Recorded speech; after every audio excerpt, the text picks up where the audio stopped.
The courthouse clock struck 9, but the echo of that sound was nothing compared to the shiver that ran through the packed room when the bailiff called her name.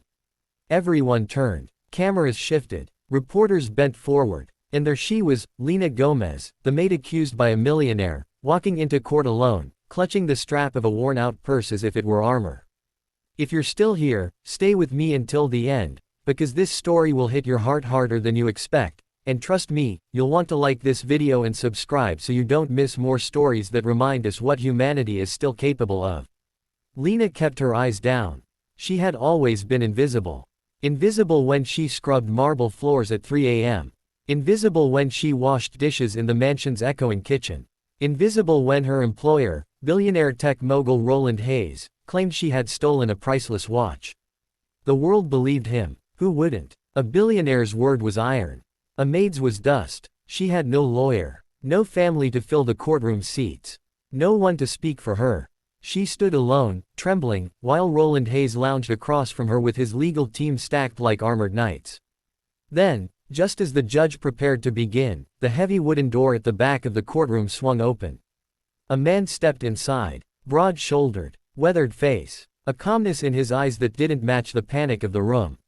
He wore a simple jacket, the kind that had seen war zones and sleepless nights.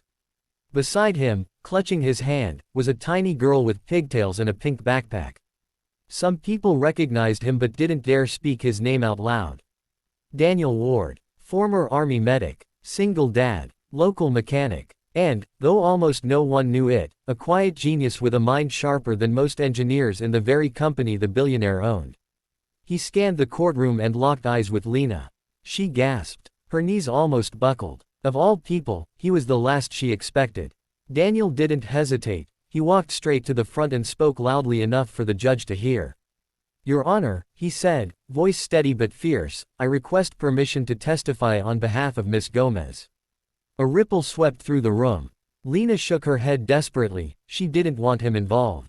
He had helped her before in small ways, fixing her broken bicycle, giving her daughter's old textbooks to Lena's younger cousin, sharing leftover food from his shop. She couldn't understand why he would risk anything for her now. But he stepped forward anyway. The judge studied him. "Are you an attorney, Mr. Ward?" "No, ma'am," he answered. "Just a man with the truth." That line, shifted the air. He explained how he'd been at Hayes's mansion weeks earlier fixing a generator. He described the expensive watch on the billionaire's wrist at the time, the very watch Hayes claimed Lena stole the night she was fired. Daniel had photographic memory, though he never bragged about it. He remembered the scratches on the clasp, the custom engraving, the unique pattern on the dial. Most importantly, he remembered the date. Because Hayes had lied, the watch wasn't missing until 3 days after Lena was gone. Suddenly the billionaire's team shifted nervously. But Daniel wasn't done. He pulled out his phone. And on it was something no one expected. A video taken by accident. He had been filming a diagnostic reading on the generator, but in the background Hayes was clearly visible, wearing the very watch he claimed Lena stole. The courtroom gasped. Even reporters froze. Daniel placed his phone gently on the evidence table. "She didn't take anything," he said. "She only ever worked hard for a man who treated her like she wasn't human." Hayes's face flushed red. His lawyers scrambled. The judge called for silence. Lena started shaking, not with fear this time, but with relief so overwhelming she felt like she might break apart. The judge dismissed the charges within minutes. But something even more powerful happened after. Daniel walked over to Lena, his daughter skipping behind him. "You don't owe me anything," he said softly. "Just don't let the world convince you that you're small." Lena couldn't speak. Tears rolled down her face as she shook her head. "Why would you risk your whole reputation for me? You could have stayed silent." Daniel smiled the smallest smile. "My daughter watches everything I do. One day she'll need someone to speak for her too. I want her to believe people still stand up for what's right." Those words broke her completely. In the best way. Outside the courthouse, reporters swarmed, microphones everywhere, but Lena finally stood tall. She wasn't invisible anymore. And the billionaire, his reputation collapsed in front of the world. Within weeks, he faced investigations of his own.